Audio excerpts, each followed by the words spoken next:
A couple of weeks later, we go to the Oak Garcia household, where all of your favorite characters are hanging out in the living room, and they're waiting for the person to show up with a movie for movie night.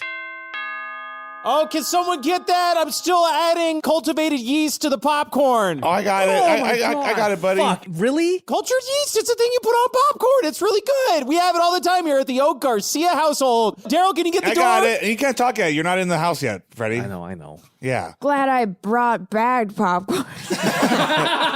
Also, Beth May is in the corner. IRL Beth May? Yeah, real IRL Beth May, just on the corner, just looking at pictures of Jake Gyllenhaal on her phone. Hey, Nice. Beth, you want some popcorn? I'm busy! She screams at Ron. That's just how she is sometimes. Daryl opens up the door. And it's Demon Glenn. Hey, Glenn? Yo. I brought the movie. Oh. The Blu-ray. Hey, did any of us tell Glenn about movie night? Oh, I invited him. Oh, good. Yeah, no, I feel really bad. I think I didn't know. I don't really deal in hell very much. I just did. You're always invited, Glenn. Glenn puts Nice a to hand see on you. your shoulder and it's like, everything you know about Christianity is different now. And then little Nick Jr. on your shoulder goes, squeak, squeak, and then does the sign of the cross.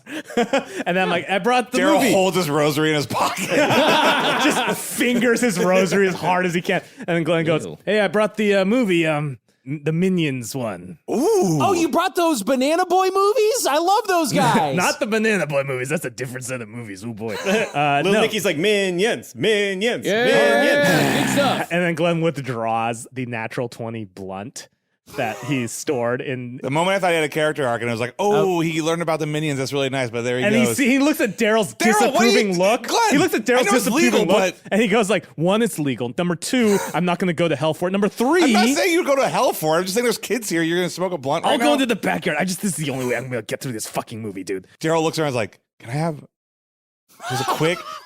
When you Yo, died, wanna I did. hit It a was the toke, first time bro? And then we're in the front yard. You know, it's a very suburban Nice. ass front yard. I'm like, all right, here, have a toke here. And I go, click it up. I take a toke. Daryl's cool now.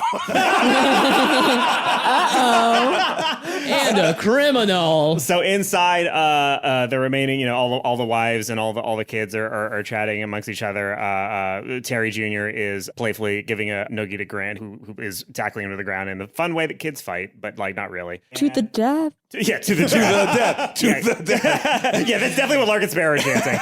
But then we go to the kitchen, and while Henry is doing abominable things to popcorn, It's a whole spice rack in this thing right now. It's just a lot going on. Lark and Sparrow walk in. Hey, my beautiful boys, how's it going? You guys ready to see this Minion movie? Lark is averting your gaze, and Sparrow says, Father, we know that things have been different for some time, and that since we've returned, Lark has been, shall we say, sullen. But Lark, I have a good vocabulary, fuck you. I love it.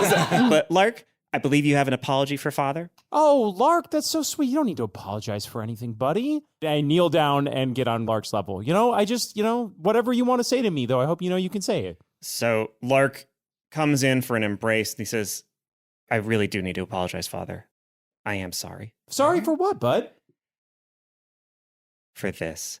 And in that moment, you feel a blade enter your back between your shoulder blades, a knife. And it's not a very deep wound, but it hurts, and you feel it go all the way in. And he steps away from you, and he just shakes his head, and he goes, I'm so sorry, Father. As you look into his eyes, you remember all the horrible things that brought you to this moment.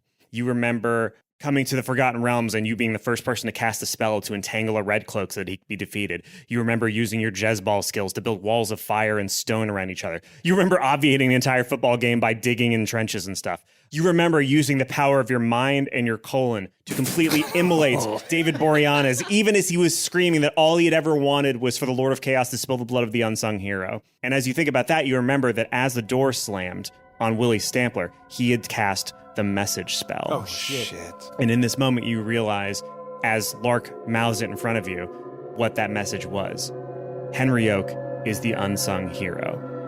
And the Lord of Chaos has just spilled his blood. Oh, shit. And suddenly you and your 2 children find yourselves racked with convulsions as you all begin to vomit up a stream of black Oh and my gray God. static type Oh, stuff. God. Do we see it in the that- living room? Like, are we? Yes, everyone in the living room, everyone outside can Yeah, hear it Dale's as a running in deep, to see what's bassy rumble happening. actually begins to be heard all across the planet. After what feels like forever, you stop heaving up this black bile substance, and it begins to form into a cloud, and it escapes out the nearest open window. I stagger to my feet. I check on my boys. Are you guys all right? Are you okay? You hear the smash of glass outside. You hear car alarms blaring. Oh, So if you God. want to head outside, Yeah, I mean, yeah. Yeah. Yeah, the sound draws us outside, I'm assuming. I pick up my two boys and I run out the door. so Lark is like borderline catatonic, given what he just did. And Sparrow tears are spilling down Sparrow's eyes. And as you head out into the front yard, you look up and you see what was the small cloud of static beginning to grow larger and larger in the sky. And it begins to completely fill the sky, blotting out even the moon. You can tell it begins to encircle your entire field of vision. It begins to encircle the earth. The sky is turning this horrible, black, staticky color. And you know in this moment that the Doodler has returned.